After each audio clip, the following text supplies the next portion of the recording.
think about ways that you can go outside of, okay, I have an awesome product and it's going to delight the customer, but how can I go further than that?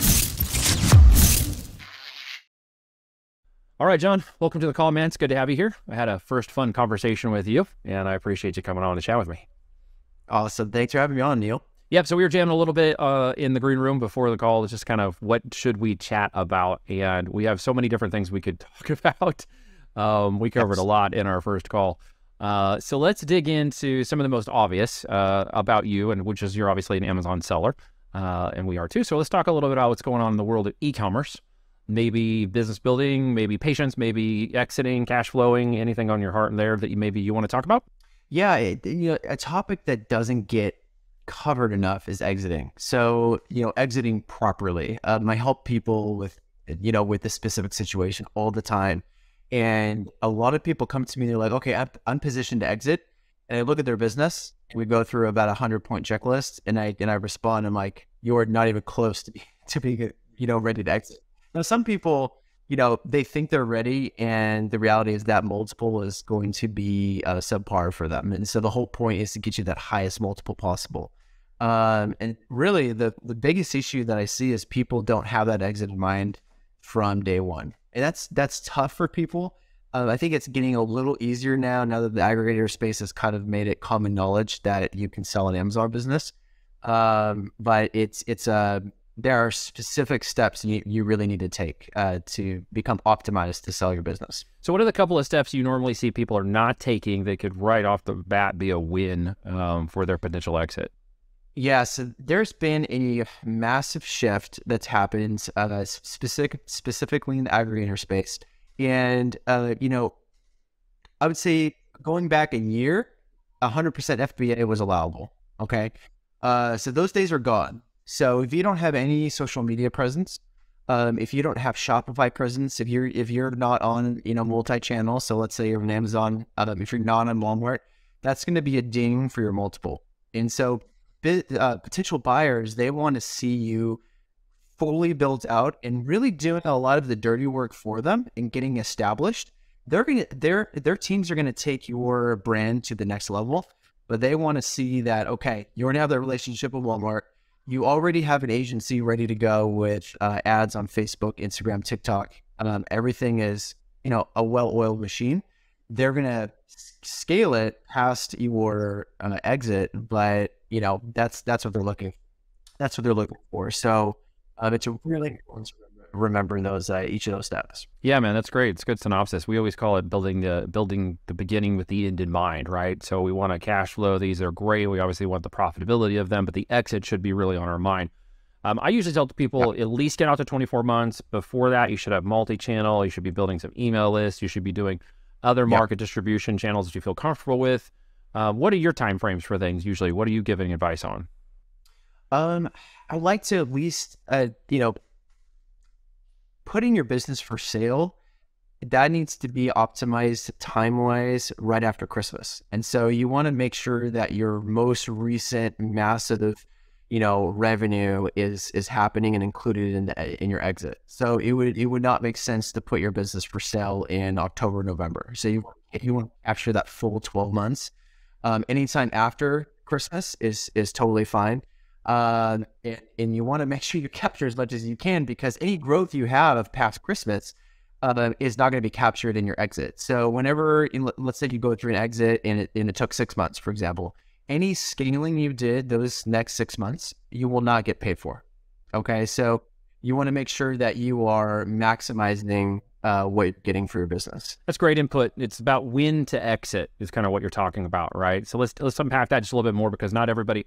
It was literally a call this morning I had with one of my clients who called me up, and we spoke for about 45 minutes. And one of the major topics was, he's just broke 2 million in sales in less than 16 months, very profitable, on the right track. He wants to hit a certain metric and goal before he exits, but it was kind of like, excuse me, allergies are bad. Sorry.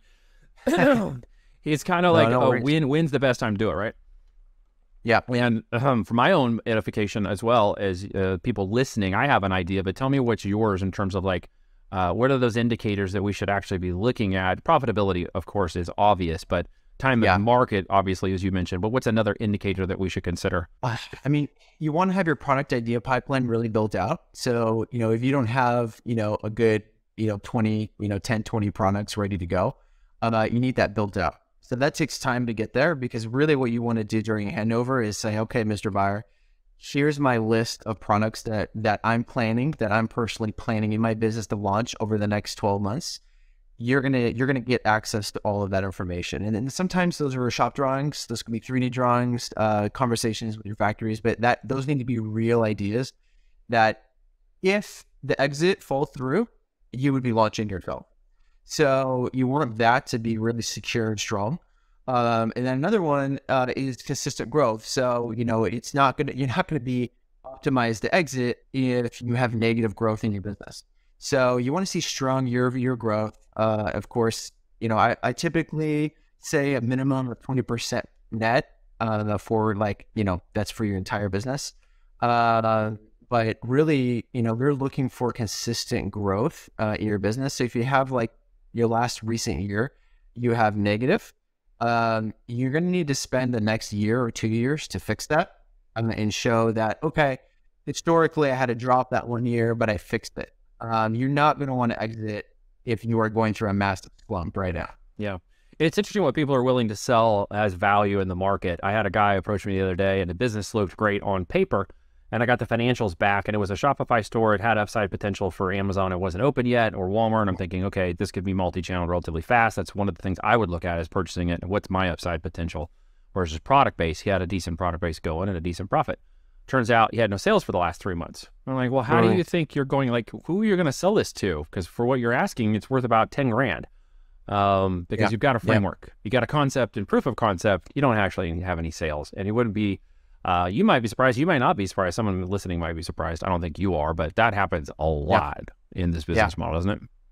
Yeah. Oh, for sure. For sure. Yeah. I mean, buyers are extremely intelligent now. So whether it's private equity or an aggregator or a private buyer, I exited a private buyer. It was a serial entrepreneur, and he asked me really tough questions. So during the due diligence phase, when I was listening, it's really kind of like the core of that is they're verifying that everything you said in your exit interview is accurate and making sure that the numbers line up with everything you've provided. So it's kind of like an open kimono event of, okay, there's no secrets anymore. But you need to be, really strong, really everywhere, all the way down to your design patents, for example. So if you have unique designs, there's no reason why you can't have a pending design patent and have that part of the package of like, hey, a year from now, you're going to have full control for this design on Amazon. That's extremely attractive because everyone knows you're going to have 10 Chinese sellers coming after you anyways. So the ability to shut everyone down is very attractive. Yeah, no, that operational independence and, of course, risk management are kind of the areas you're covering, which is very powerful. Most people don't understand that. They haven't been taught it. Maybe they started the side hustle and turned into a business, or they simply weren't taught. Obviously, you've got the experience and the knowledge of doing an exit yourself. Is that, how did you get to that place? Like, where did you start at before you got to your exit? In terms of design patents? No, I mean, in terms of the business, in terms of where you were you, your story just a little bit. Did you start on Amazon? Was it your first e-commerce business? Oh, yeah. Was it? No, we can cover a little bit of that. Yeah, I have I would say a classic story of, I have a really great career, actually. So my background is construction management. I worked on just mega projects, included San Diego Airport. Had a bright future. Okay. So, from a money standpoint, I was going to make a lot of money. So I started Amazon in 2014 because I wanted to, make more faster and not wait until I'm 60. So that's the inspiration behind it. So I started 2014, just kind of like a side hustle, just started small. It was a modest golfing brand, and that blew up. So I became the leader in that space really fast, and then that led to 4 more brands. So at peak, I had 5 brands, over 100 SKUs. And did over 10 million on Amazon. And it's kind of like a snowball effect. When people pay off debt, they use the snowball effect from Dave Ramsey. It's kind of the same thing. So, whatever I was learning, I was applying again and again and again and pivoting. So there was a time when, probably the toughest lesson I had to learn was cash flow management. So I got way too confident, and I launched 10 variations on my most successful product. I'm like, oh, it's guaranteed. All 10 variations are going to be great. They're different, unique designs. The market's going to love it. Well, it turns out 6 were duds, and now I'm sitting on almost $500,000 of inventory. So these are very expensive units. So I had to make some cutbacks. I didn't pay myself for 2 months. I had to recoup a lot of the capital, sell at a lower price on Amazon, and move forward. So, well, life is a series of both missed opportunities and train wrecks, right? We made a divergence into wholesale FBA about over 6 years ago as a great idea. We'd look at it now, and what I would use is the phrase "crime of opportunity," which was, hey, my best-selling product's going to do great, so I'll just try to launch exactly your variation of that, maybe a little too leveraged. Unfortunately, didn't work out. Ours was, hey, let's diversify.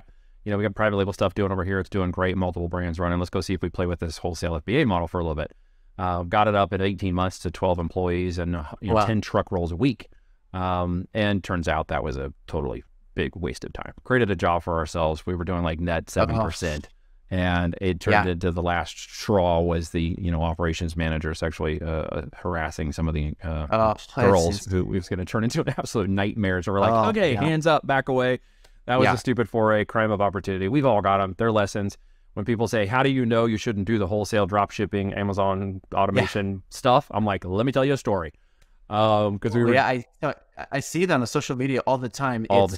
Typically, people are going towards private label. They're not going in the other direction. So, everyone's kind of like, okay, especially the people who are doing physically, like they're going to Target, they're going to Walmart, and they're like, oh my gosh, shop your way to wealth.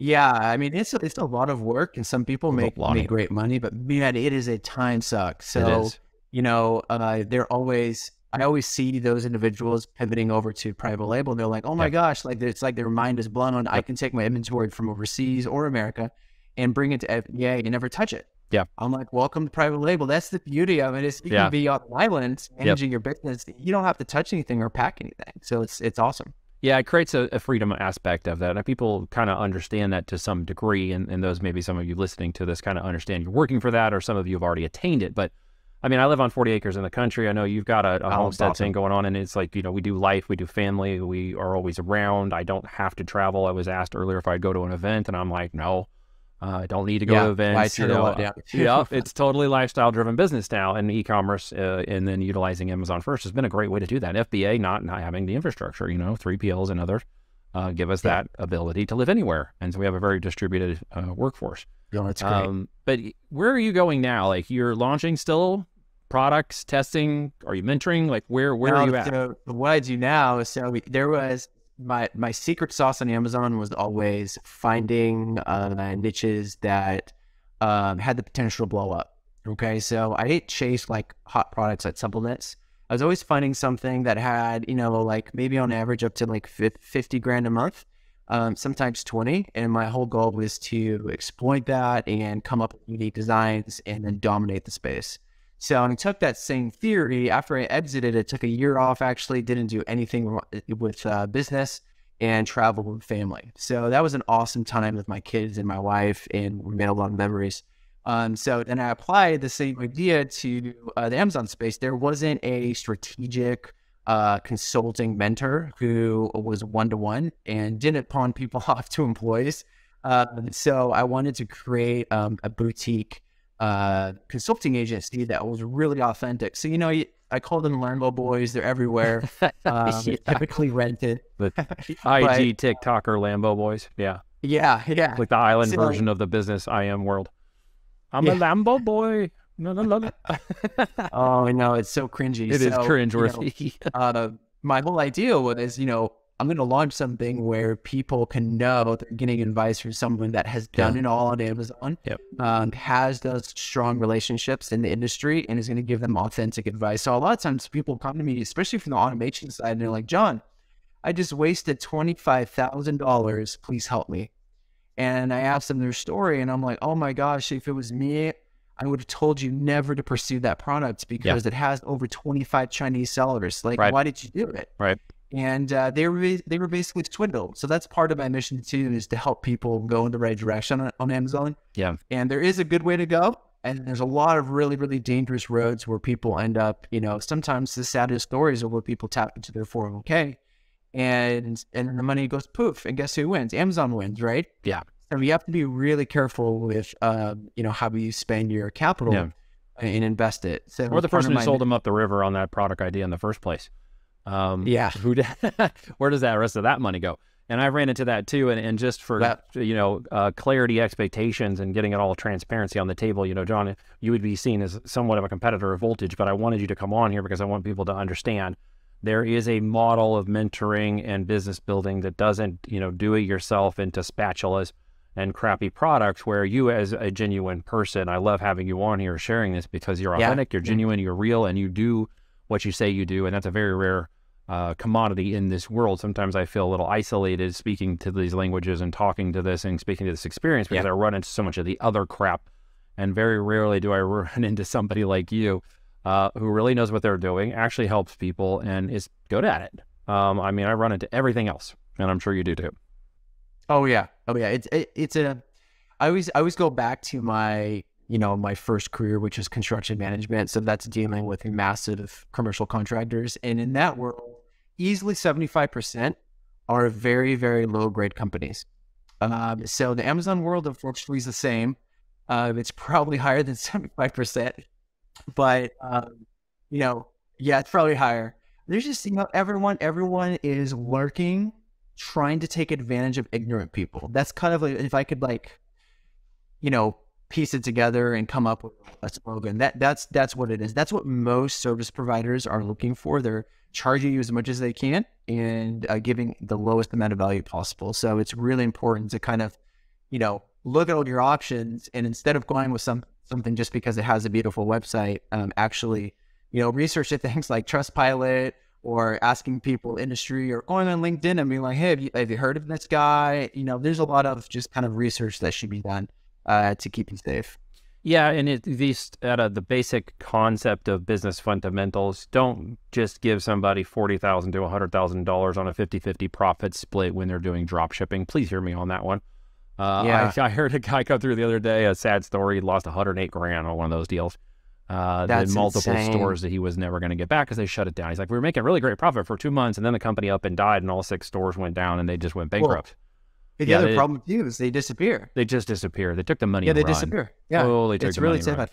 So there's 3 investment strategies that people usually take advantage of: friend, family, and fools. So don't be in that game. Like, do your due diligence, as Jon was saying. This is one of the things we echo here, and it's good to hear you say that.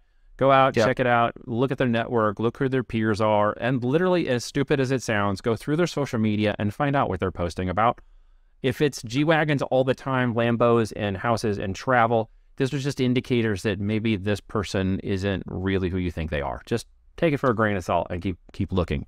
Exactly. And always remember this. I'll just add this last little note. Always remember that with a lot of accounts out there on social media, they have purchased a lot of robots to fake That's so interaction. True. So just remember that, make sure that when you're researching people, and it doesn't have to be me, whatever you're looking at from a service provider, even, down to the, you want a full management company, make sure that, they have a little more face than just a website. Make sure they're involved in the industry. Maybe they've done speaking events, go look at reviews, just be really careful. So let's switch gears for just a second. And there's a obviously a thing occurring in the United States, but it's occurring around the world even worse. And to our benefit, the dollar has risen in value while literally inflation has gone up in larger areas around the world, causing our inflation to not be as bad, which is not a good thing. Two bads don't make a right. Where are you seeing the next level of your business going? Investment, money, profit, e-com? Like, where do you just, crystal ball me for a second? Where does Jon see things going? Well, if things are going to get more competitive on Amazon, I think there's going to be a flood of D2C brands coming to Amazon finally. A lot of them have really held off just because it hasn't been attractive. So now Amazon's definitely making that more attractive through their I forget what it's called. Basically, from your store page, you can actually send traffic right back to your D2C site. So it's going to be more competitive from a listing standpoint. Say goodbye to pictures with your iPhone. Like, you're going to have to start thinking, as a seller, you need to start, hiring photography studios with real models, for example. Yes. I think we're going to see a lot less stock photography on Amazon, and we're going to see Agreed. real branding, Real brand driven. which honestly, I've been preaching about that Good. for a few years. Yeah, it's good. It's needed. Yeah. So, Amazon as a whole is going to become more and more customer focused and just more beautiful. So statistically, Chinese sellers are fleeing the platform, so they're going to other places. Yes. But American sellers are increasing, and part of that is the top tier brands are like, oh, okay, guys, we can't ignore Amazon anymore. So pretty soon, Amazon's going to be at 60% of all digital sales in America. So, to ignore Amazon would be to be damaging your business, really. Be losing out on share market. You mentioned the Shopify transfer. I'm seeing that too. I'm getting a lot more inquiries from people who are on the Shopify side saying, okay, I'm getting some spillover. I notice, 10% of my traffic, some of them are like up to 18, 20% of their traffic are coming over to Amazon, and I don't have a good presence there. I'm certainly not taking advantage of that channel. All I'm getting is spillover from my D2C channel. So there's a huge opportunity, almost found money is what we refer to it as. So I definitely see that too. Amazon's brand management is making it easier for brands to work better, forcing you to get into the brand levels and, get to 8+ or premium content. You got to level up your business, level up your product SKUs. You got to obviously change the way you're doing this. And it's something I know you've said, and I've watched some of your other videos, and I've been saying it for 5 years. You've got to be brand driven minded in your orientation, which is, like you said, creating a better quality listing, image, graphics, etc., and coming to market to really compete. If you're not, then you are playing a side hustle hobby business, and guys like Jon and I are going to eat your lunch, and it won't be too difficult for us because you're making it easy. Definitely. Any final thoughts, Jon, you want to send with people today? Just one last one. Beautiful pictures is one thing, but brand story is another. So, I was working with a client recently, and we're talking about how we can position him to be really like pull on those emotional heartstrings. So part of it is there was a serious illness in the family, and someone passed away. So he's wrapping that up, and it makes a lot of sense actually for his product of how to cope with that event in his family, which was heartbreaking, obviously. So, anytime you can be the face of your brand, that's always awesome. There's going to be more and more competition from a brand story perspective of, okay, these two are generally priced the same, but like, I want to be part of something more. Some brands, it makes a lot of sense for them to partner with charities. I've done that as well. That's a really good option. Like if you want to support a veteran business and be really patriotic, there's one option. If you want to support sustainability, another one. Think about ways that you can go outside of, okay, I have an awesome product and it's going to delight the customer, but how can I go further than that? And so that's really important. You can wrap that up really nicely in the A+ content as well. That is a good last word, my friend. Thank you for coming on the show. I appreciate having you here. Absolutely. Thanks for having me on.